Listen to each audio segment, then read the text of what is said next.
Hello and welcome to Easy Gluten Free.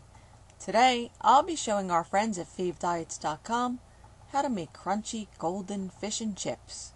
But this version is not only gluten free, it's a bit lighter too since we're ditching the frying pan and popping this classic into a hot oven instead. Preheat the oven to 425 degrees.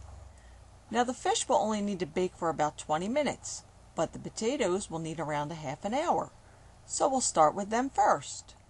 I've got one very large potato which I've scrubbed and cut into 12 wedges.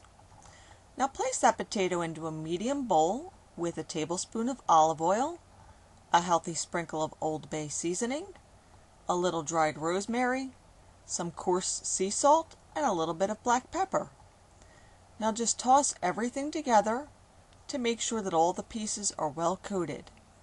Then dump them out onto a foil-lined baking sheet that's been sprayed with nonstick cooking spray and place it into the oven at 425 degrees to bake for 15 minutes.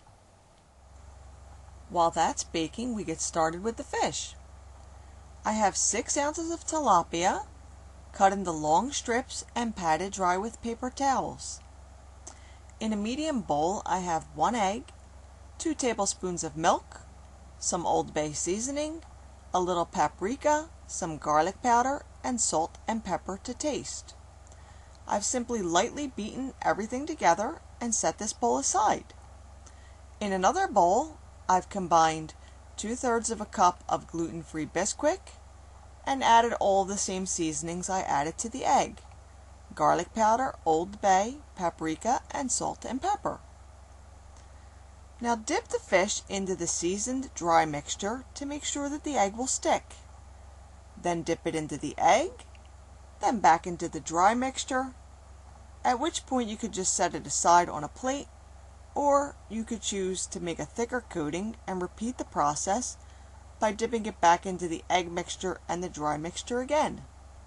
And as each piece of fish gets coated, just set it aside on a plate. Now when the potatoes have baked for 15 minutes, remove the pan from the oven, flip the potatoes, and spray some additional nonstick spray where you'll be placing the fish. Add the fish to the pan and drizzle a little olive oil on top of each fillet.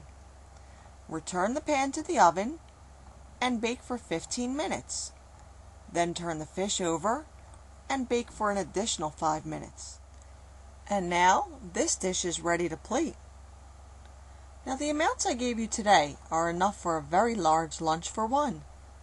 Or you could split it in half and have a lighter lunch for 2. But remember, you could always double or triple the recipe as needed. I really hope you guys will give this one a try.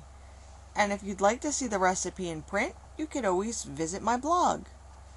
And for more free, healthy recipes and tips for virtually any diet, visit my friends at favediets.com. See you again soon.